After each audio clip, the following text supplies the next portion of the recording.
think that's an excellent segue into a discussion that now Barbara Ferris, did I pronounce your name well? Okay.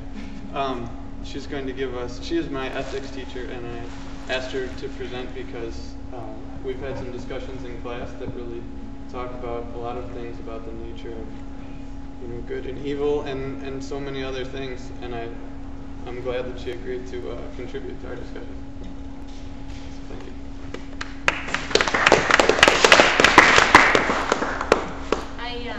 I teach philosophy, I teach ethics here, and when I was asked to give a philosophical reflection on the genocide going on in Darfur, I was kind of reminded of a professor of mine who used to say that philosophy is the act of belaboring the obvious.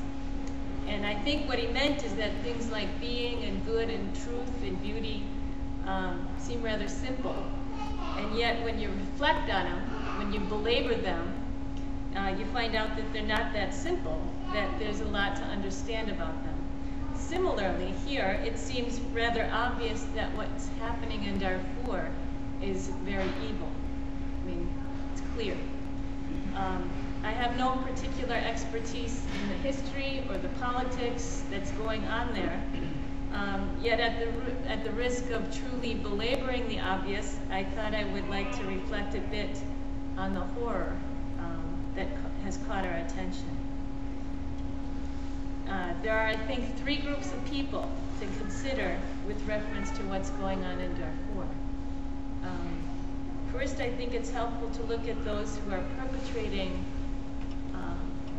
the massacre, whether as orchestrators of the policy or the people who are actually carrying out the orders.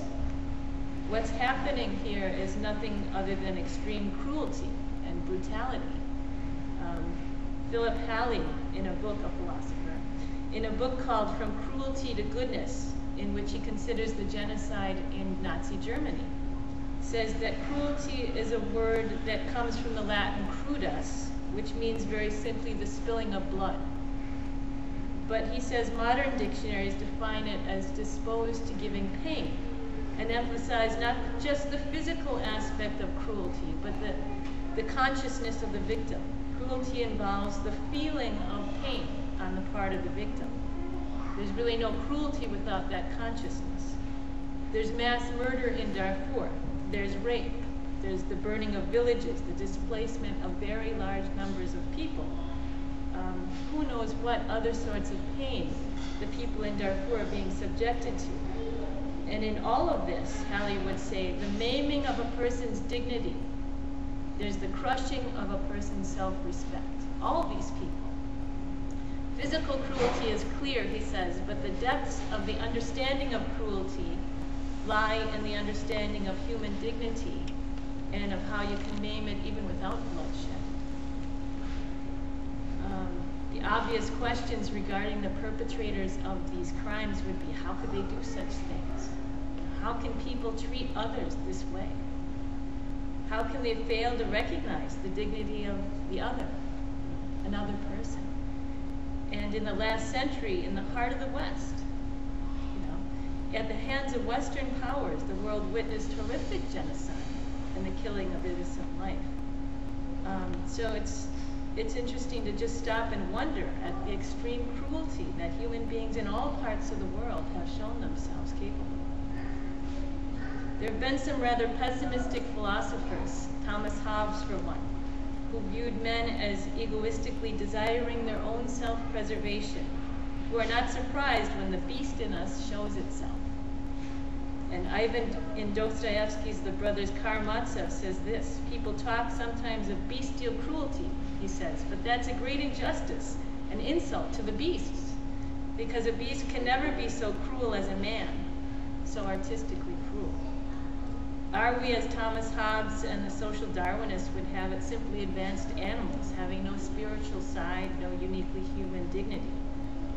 If indeed it's natural for us to treat others as competitors, if life is simply for the fittest, then I guess the Darfur story is pretty unremarkable.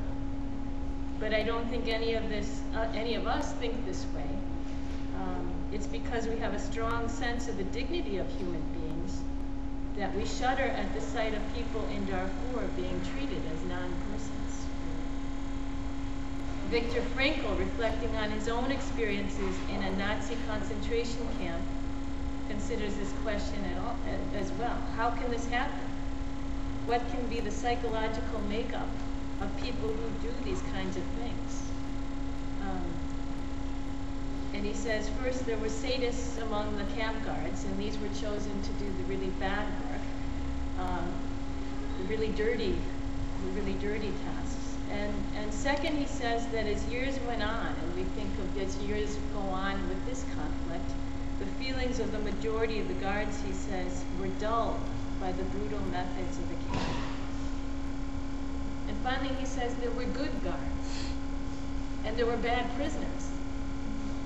It wasn't all that simplistic.